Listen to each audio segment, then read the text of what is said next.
Hello guys and welcome to episode 11 where we connect to a MongoDB database and communicate with it. Now there are multiple ways to do that. We can use the Mongoose package, which is the most popular way. It has 2 million weekly downloads, and we can also go with TypeORM, which is a very popular ORM in the Node.js world, which also has a lot of weekly downloads, and it's known to support multiple databases, so you can use it with non-SQL and SQL databases. For example, MySQL, MariaDB, and many more, and of course MongoDB. Now NestJs, as usual, they have a package that uses those packages behind the scenes. For example, we have NestJs/TypeORM, which uses TypeORM behind the scenes, which, like we said, supports SQL and NoSQL databases. And the one that we're going to be using in this video, which is the NestJs/Mongoose package, which uses the Mongoose popular package behind the scenes. First of all, we need to install NestJs/Mongoose, which is the NestJs package, and then the Mongoose package, which is this one. So let's go ahead and do that. This package offers us a Mongoose module that we can use. So let's check it out, Mongoose module from NestJs/Mongoose, of course. And then if we press dot, we can see that we have a lot of methods for feature async, for root async. Let's go ahead and use the for root method first. If we take a look here, it takes a URI, which is our connection string, and then a bunch of options. Now, what's nice about this for root method is that it's the same as using mongoose.connect. It takes the same parameters, the connection string, and then a bunch of options. The options are the same, so you have auto-index, DB name, max pool size, and many others. Those are the same options that you can find here. So if we do that, as you can see, app name, and all of these other fields are the same that are usually used in the Mongoose package. To connect to MongoDB locally, we can use this connection string. This is the default port, and then this is the host, your local DB. And then let's say /e-commerce DB, for example. So we're connecting to a database called e-commerce on our local server. Now, it's not safe nor a good practice to actually have the connection string statically written here. Instead, it should be an environment variable. So if you've seen my previous episode where we talk about configurations, you know that this is not safe to be in the code. It should be in your env here. And then we can use a config file here where we have our custom configurations which read from the env using process.env. And then we need a way to actually read the connection string from our environment variable instead of actually having it typed here. And here comes for root async. If you take a look at for root async, it takes some options which are of type Mongoose modules async options. If we take a look at those options, we can see we have connection name, imports, inject, use class, use existing, use factory, and use factory with some arguments. If we take a look at the documentation, they tell us that whenever we need to pass module options asynchronously, instead of actually having them statically, we need to use for root async, just like we're trying to do now. And then Nest provides us with different ways to do it, such as using a factory function. So if you take a look here, we can use the use factory option, and then we pass in a function that returns the fields or the values that are needed for the Mongoose module to work properly, such as the connection string here. But if you take a look here, we're still writing it statically. So if we go down a bit, we can see that like other factory providers, our factory function can be async, which is what we need, and we can also inject some dependencies, which is good because we need to use the config service, if you recall last time, to read our configurations either from the env or from the config. We used the config service provider provided by the config module. So here it's the same concept. We're using this provider, we're injecting it here, and then we're using it to read our fields here or our values here. So here we make use of the options that we just saw: imports, inject, and use factory. So here in the imports, we pass in an array of modules that we need. So here we imported the config module, for example. So now we have access to the providers, and here we need to inject the config service so that we can use it here in our function as an argument. So first of all, we import config module. Now we have access to the config service, but we need to inject it so that we can use it here as a parameter for our function. Also, it's good to know that here, if we had multiple providers injected, the order matters. So for example, if we had config service here and then some other provider on the second index, here as well, inside of the parameters here, we need to have the same ordering. So config service should come first and then whatever other provider we have. But here we just have one, so it's pretty straightforward. And then for the URI, we say config service, so we're using this provider. .get, just like we've seen in the last video, we can use the key from our env, so connection string right away, or we can read from our config here and say database.connection string, since this is nested. Okay, so now we just applied what they said in the documentation. Let's make sure to actually import config service from nestjs/config. As you can see, we have imported the config module so that we can inject the config service provided by that module so that we can use it as a parameter here and read using config service our database connection string. Let's update our connection string in the .env file and run our server. And as you can see, everything is successful. Mongoose core module dependency initialized. We have no errors, so we were able to connect to our database successfully. Now let's see what happens if you don't have the config service injected. As you can see, cannot read property of undefined reading config service or reading get. So config service is undefined even though we have it here. So this is just to show you that we actually need to have the config service here. Now, since in this module we have access to the config module already, we don't really need to import it here. So we can just say use factory and then inject the provider. And if we run the server, as you can see, everything is still running successfully. But if our config module was not global, then we would need to use import. Now, as you know, in MongoDB, we have collections such as items, order, users, etc. And then we have documents, which are like records inside of our collections. In Mongoose, we create a schema that maps to a certain collection. And then that schema provides the shape for our document. So what fields it has. We can also see in the documentation that schemas are used to define models, and then models are responsible for creating and reading documents from the underlying MongoDB database. And in NestJs, schemas can be created easily with NestJs decorators. As you can see here, we have the schema decorator on top of a normal class. So this defines this class as a Mongoose schema. And then we have @prop, which is another decorator, which stands for property, which is to define fields for our schema. So we know that the cat collection will have documents of this shape: name, age, breed, and so on. If you've used Mongoose alone before, you know that to define a schema, you usually say new schema, and then schema is imported from Mongoose. And then here you specify your fields, and then you can also have options such as type, a default value, and many more like required and so on. Well, in NestJs, like we said, we use decorators, and then a good thing is that inside of the prop decorator we can pass in some options, and those options are the same that you can pass in here in Mongoose whenever you create a field, for example. Let's go ahead and create a product.schema.ts file inside of our product folder, so near our product module, product controller, and so on. And then here, just like the documentation, I created a class called product, and then I marked it with the schema decorator, marking it as a schema. Now, if you take a look at schema, it takes an option, which are schema options. Those are the same schema options available in Mongoose. So if you take a look here, we can see ID, auto index, auto create.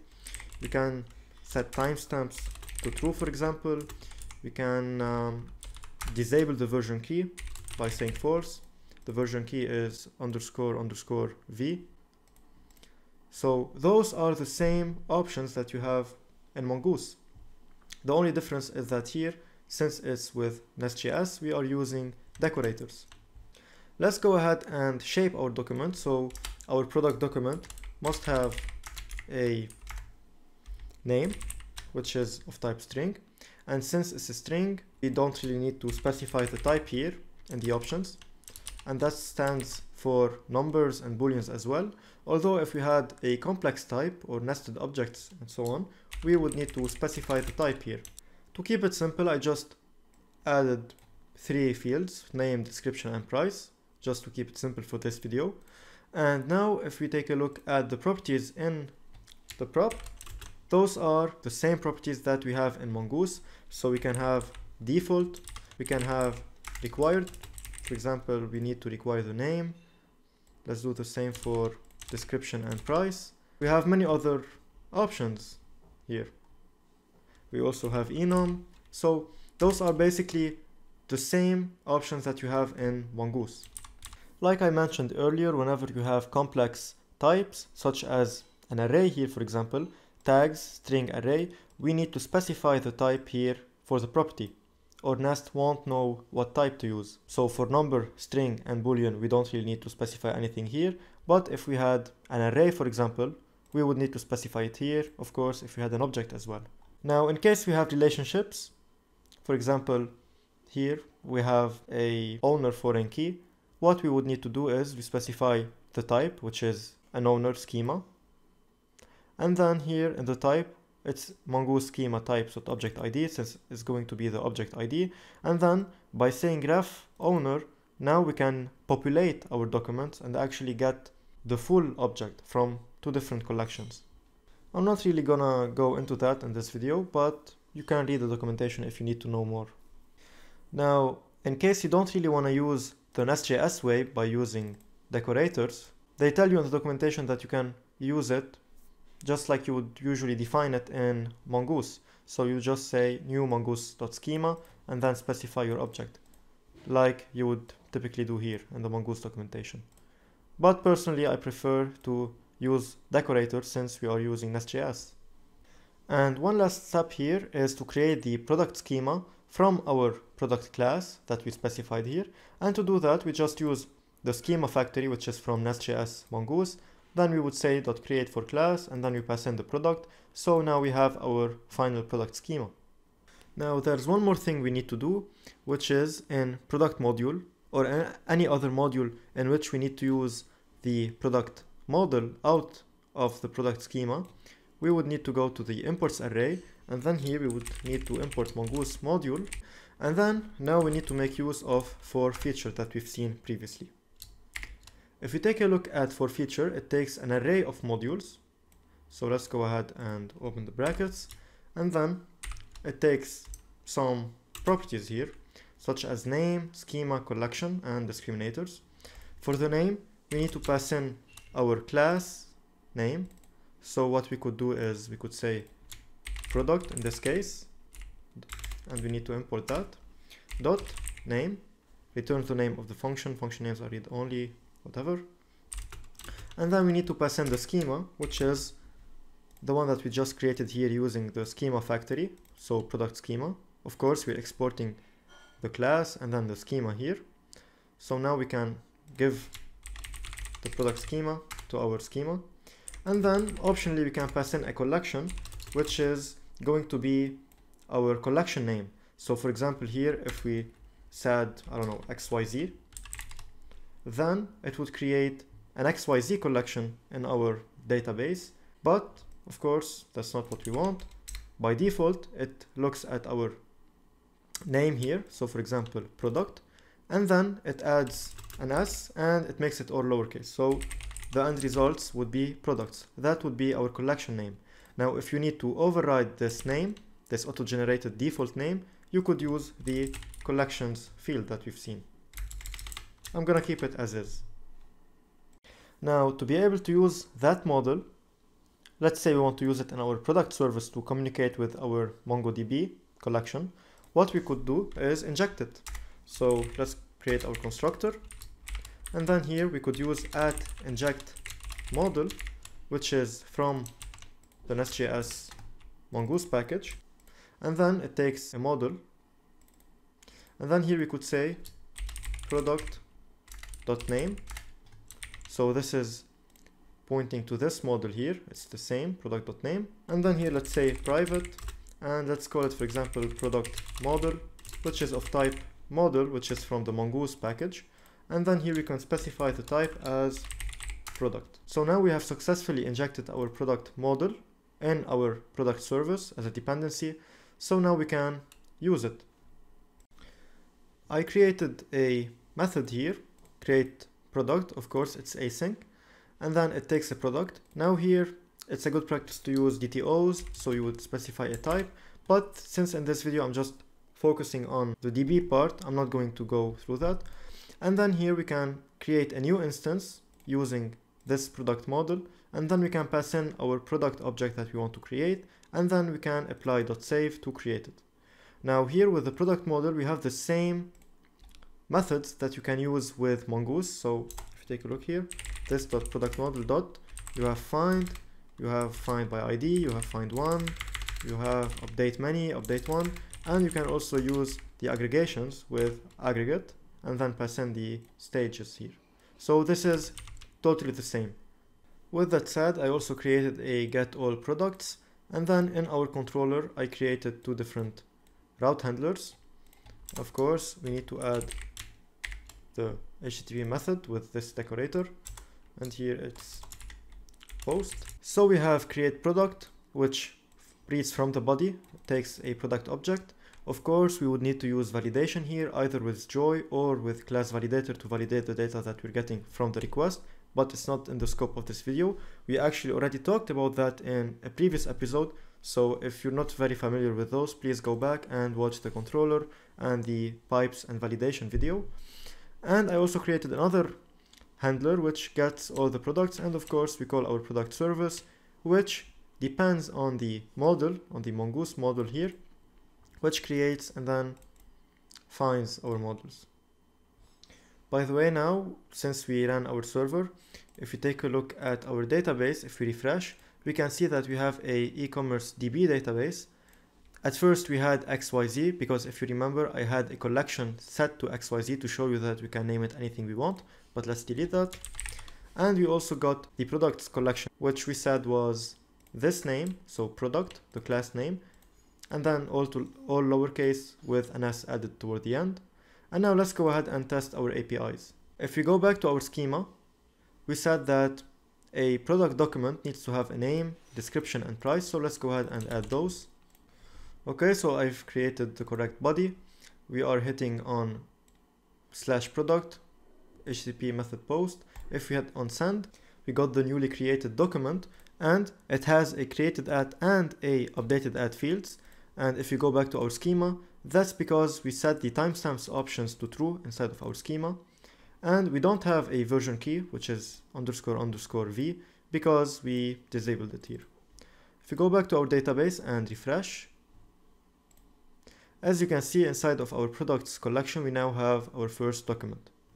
And if you go back to Postman and here hit on get /product, if you hit on send, as you can see, our get API is also working. We got an array of documents. Of course, we only have one document, so we only got this document now.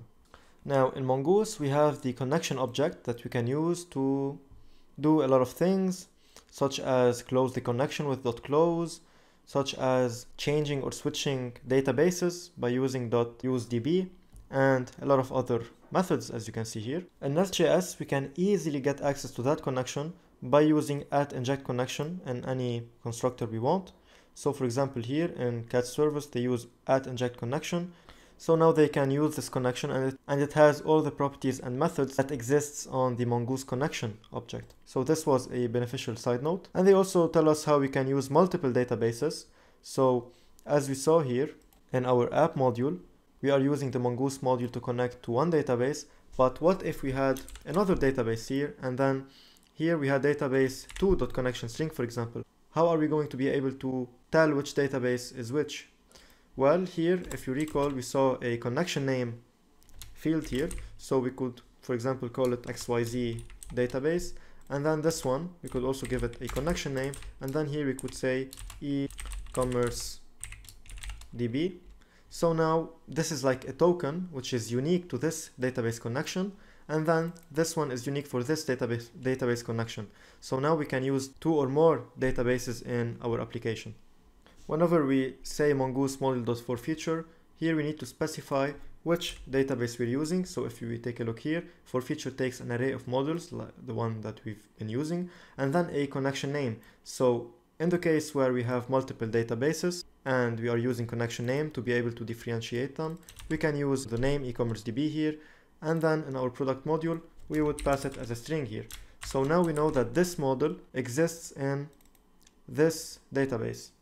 And we also need to do the same in inject model. So if you take a look here, it takes a model, the one that we used, and then a connection name. So here as well, we would need to specify e-commerce DB. And now if you take a look, we no longer have the error that we had before, because before it wasn't able to tell which model are we injecting in which connection. But now that we specify the connection name there, we were able to specify which model or which collection belongs to which connection and so on. But if we're using only one database, we don't really need to specify a connection name, so we can remove it everywhere. So we can remove it from for feature, and we can remove it from the inject model. So that's also just a side note in case you want to use multiple databases. Now let's say we wanted to use the product model that we registered here inside of our product module somewhere else, for example inside of customer module. What we would need to do is export the Mongoose module here from our product module. So now this would export all the modules that we have registered here, and then to use it inside of our customer, we would need to import it here. We would need to import the product module here. So now if you take a look here, we're importing the product module, which exports a Mongoose module which has this model in its forFeature method. So now if you go to our customer service, if we inject our model the same way we did inside of our product.service, if we press save and rerun our server, as you can see, we don't have any issue here. We are able to inject our product model in this service since we imported product module and since product module exports Mongoose module. However, if we didn't export this, just to make sure that what we're saying is true, as you can see here, Nest can't resolve dependencies of the customer service. It was not able to know what product module is, and they give you the solution that we've seen previously many times. So to summarize everything, we can use the Mongoose module provided by the NestJs/Mongoose package to connect to our MongoDB database. We can use forRoot, which takes a URI and the options that can be used in Mongoose normally. But if we want to pass in a connection string from our configuration, which is the right way to do it, we would need to use forRoot async, and then we can use a factory with an async function, and then we pass in the config service property, and to be able to use it, we need to inject it here. And of course, we would need to import the config module, but since we already have access to this module here, which is global, we don't really have to import it. And then we set the URI, which is needed for the Mongoose module, to connect to our database, and we are reading this value from our config file here. And in case you had different or multiple databases, you would need to do the same. So if you had 3 databases, you would have 3 forRoot methods. And then to be able to separate them, what you would need to do is you would need to use connection name and then specify the connection name for every database. And once you do that, you would need to specify that connection name everywhere you actually use it. So for example, if we're injecting a model here, we would need to specify the connection name, as you can see. Or if we are registering a model, just like we did here, of course, we would need to specify the connection name as well. If you are only using one database, we don't really have to do that at all. To be able to define a collection and the documents inside of that collection, we can create a schema. And to do that, we would just need to create a class, and then we would decorate it with add_schema, and then we can pass in the same options that Mongoose takes. And then to define the fields in our document, we can use add_prop, which stands for property, and then we have many options here, such as required, default, type, and so on. The simple types such as string, number, and boolean can be easily understood by Nest, so we don't really need to specify them here. But if you're using arrays, we would need to specify the type. And then we use the schema factory to create a schema from our class here, and this schema can be used to create a model. Now to create a model, we can go to the module that uses that model, and then we could say Mongoose module dot for feature this time, which takes an array of models like we've seen here, and optionally a connection name in case we're using different databases. Here we need to pass in the name, so we're just passing in the same name as product. And if we don't really pass in a collection here, this name is going to be used as all lowercase and then plus s toward the end. This is going to be the collection name in our database. And then we need to pass in our schema. Also, side note, of course, you could say product schema dot index, just like you would typically do in Mongoose. So this is literally the same. After registering our model here, we can now use it inside of our module. So inside of our product service, we are able to use @inject_model, which is from NestJs/Mongoose. And then here we need to provide the model name and optionally a connection name. Now you know what this is. Now we have access to all the methods that you usually have on any Mongoose model, such as find, aggregate, and many more. We also said that if you want to use that model somewhere else in your application, what you would need to do is you would need to import that Mongoose module here, and then any module that needs to access the models in this registered in this module, they would need to import this module itself, so product module, which is what we've done here. Inside of our customer module, we imported product module, so now we have access to all the models registered here. We also said that we can have access to the native connection object from Mongoose by using @inject_connection, which is also from NestJs/Mongoose, which is of type connection, the Mongoose connection type. If this video was helpful, please make sure to leave a like, subscribe, and this series probably have one more video which is about caching, so make sure to have your notifications on, and I'll see you next time.